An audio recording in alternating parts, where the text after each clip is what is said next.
સુરત અને નશાનો સામાન એક સિક્કાની બે બાજુ હોય તેવું બની ગયું છે, કારણ કે નશાના સોદાગરો પર બાજ નજર રાખતી સુરત પોલીસે આ વખતે હાઇબ્રિડ ગાંજા ખરીદનારની અને સાથે જ એ હાઇબ્રિડ ગાંજો વેચનારની ધરપકડ કરી છે।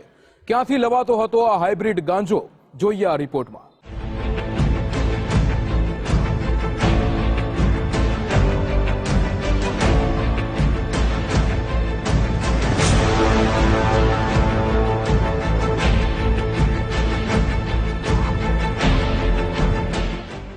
Surat police no drug in Surat city અભિયાન ચલાવી રહી છે, જે અંતર્ગત શહેર પોલીસ ઠેર ઠેર પેટ્રોલિંગ કરે છે। આ રીતે પેટ્રોલિંગ કરતી ઉમરા પોલીસને માહિતી મળી હતી કે ધોળદોડ રોડ ખાતે આવેલા ઇન્ડોર સ્ટેડિયમ પાછળ હાઇબ્રિડ ગાંજાની ડિલિવરી થવાની છે। તેના આધારે પોલીસે વોચ ગોઠવી બે શખ્સોની ગાંજાના જથ્થા સાથે ધરપકડ કરી છે। ડાયમંડ સિટીમાં નશાની હેરાફેરીનો પર્દાફાશ। No drugs in Surat city અભિયાન અંતર્ગત કાર્યવાહી। હાઇબ્રિડ ગાંજાની હેરાફેરી કરનારા બે સકંજામાં। હવે જરા સુરત પોલીસના પ્રાંગણમાં ઊભી રહેલી આ લક્ઝુરિયસ કારને જુઓ। આ એ જ કાર છે જેમાં હાર્દિક પરમાર નામનો શખ્સ હાઇબ્રિડ ગાંજાની ડિલિવરી કરવા આવ્યો હતો, જેની પાસેથી 500.52 ગ્રામ જેટલો હાઇબ્રિડ ગાંજો જપ્ત કરવામાં આવ્યો હતો, જેની બજાર કિંમત 15 લાખ આસપાસ થાય છે। તો આ ગાંજો લેવા આવનાર જેનિશ કાથરોટિયા નામના શખ્સને પણ પકડી લેવાયો છે। આરોપીઓ પાસેથી લક્ઝુરિયસ કાર્સ, 3 મોબાઈલ અને રોકડા રૂપિયા પણ જપ્ત કરવામાં આવ્યા છે। અને એની ઝડપી કરતા 500.52 ગ્રામ હાઇબ્રિડ ગાંજો મળી આવેલ, જેની કિંમત થાય છે 15 લાખ રૂપિયા। હાઇબ્રિડ ગાંજા બાબતે પાસ પરમિટ માંગતા નહીં હોવાનું જણાવતા તેમના વિરુદ્ધમાં કાયદેસરની કાર્યવાહી કરવામાં આવેલ છે। અને એમાં એક છે હાર્દિક રાજ સન ઓફ યોગેન્દ્રસિંહ પરમાર, જે ઉંમર વર્ષ 25નો છે અને રાજપૂત ફળિયું ડભોલી ગામ ખાતે રહે છે। અને બીજો ઈસમ છે એ છે જેનિસ સન ઓફ ચતુરભાઈ કાથરોટિયા, જે 20 વર્ષની ઉંમરનો છે અને રામબાગ સોસાયટી અશ્વિની કુમાર રોડ પર રહે છે। પ્રાથમિક પૂછપરછમાં હાર્દિક રાજે ગાંજો મંગાવેલો હતો અને આ જેનિસ કાથરોટિયા છે એ આપવા માટે આવેલો અને રેડ દરમિયાન પકડાઈ ગયેલા છે।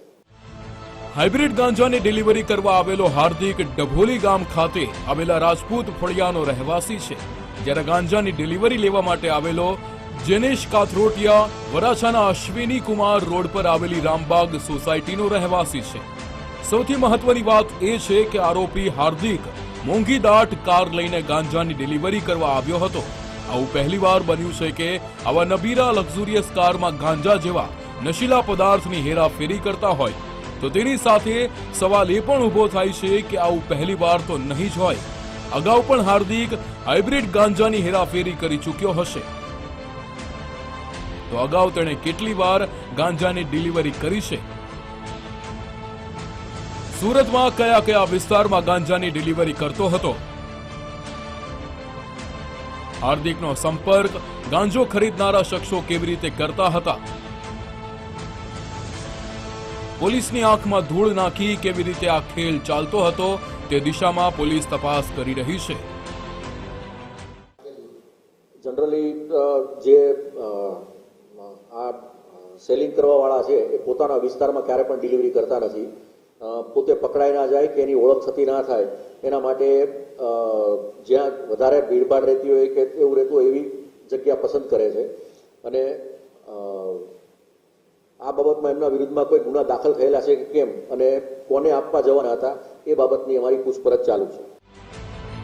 જે રીતે ગાંજાની હેરાફેરી પકડાઈ છે એના પરથી એ સ્પષ્ટ થાય છે કે સુરતમાં મોટા પાયે હાઇબ્રિડ ગાંજો વેચાય છે અને પોલીસની નાક નીચે તેનું વેચાણ નશાના સોદાગરો કરી રહ્યા છે।